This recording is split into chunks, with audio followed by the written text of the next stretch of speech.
change the world? Start off by making your bed. If you make your bed every morning, you will have accomplished the first task of the day.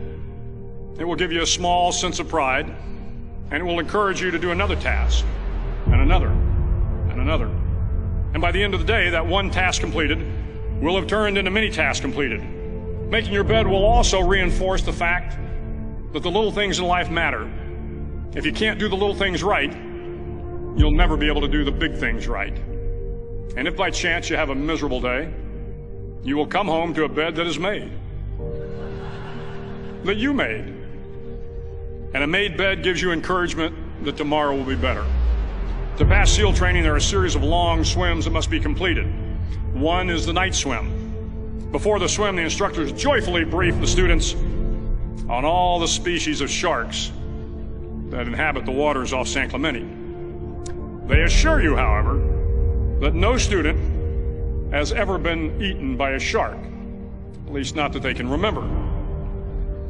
But you are also taught that if a shark begins to circle your position, stand your ground. Do not swim away. Do not act afraid. And if the shark, hungry for a midnight snack, darts towards you, then summons up all your strength and punch him in the snout, and he will turn and swim away. There are a lot of sharks in the world. If you hope to complete the swim, you will have to deal with them. So if you want to change the world, don't back down from the sharks. Over a few weeks of difficult training, my SEAL class, which started with 150 men, was down to just 42. There were now 6 boat crews of 7 men each. I was in the boat with the tall guys, but the best boat crew we had was made up of the little guys, the Munchkin crew, we called them. No one was over 5'5". The Munchkin boat crew had 1 American Indian, 1 African American, 1 Polish American, 1 Greek American, 1 Italian American, and 2 tough kids from the Midwest. They out-paddled, outran, and outswam all the other boat crews.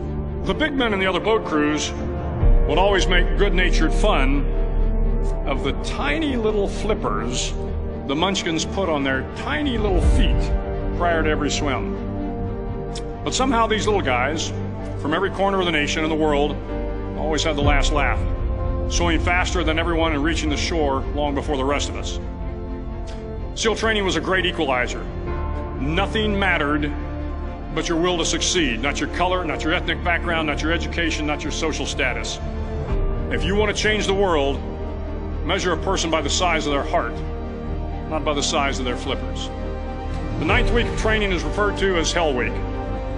It is 6 days of no sleep, constant physical and mental harassment, and 1 special day at the Mud Flats. The Mud Flats are an area between San Diego and Tijuana where the water runs off and creates the Tijuana Sloughs, a swampy patch of terrain where the mud will engulf you.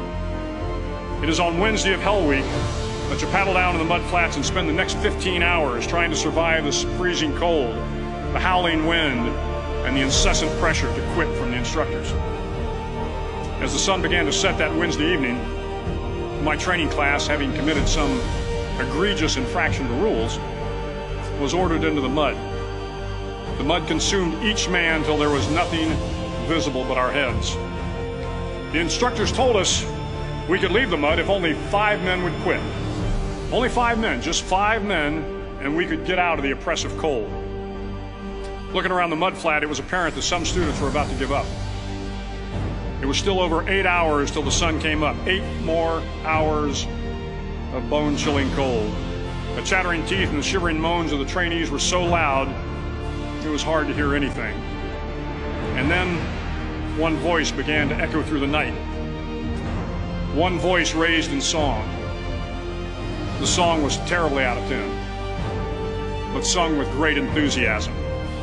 One voice became 2, and 2 became 3, and before long, everyone in the class was singing. The instructors threatened us with more time in the mud if we kept up the singing, but the singing persisted, and somehow the mud seemed a little warmer, and the wind a little tamer, and the dawn not so far away. If I have learned anything in my time traveling the world, it is the power of hope.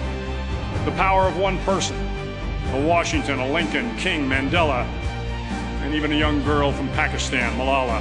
One person can change the world by giving people hope. So if you want to change the world, start each day with a task completed. Find someone to help you through life. Respect everyone. Know that life is not fair and that you will fail often. But if you take some risks, step up when the times are the toughest, face down the bullies, lift up the downtrodden, and never ever give up. If you do these things, the next generation and the generations that follow will live in a world far better than the one we have today. And what started here will indeed have changed the world for the better.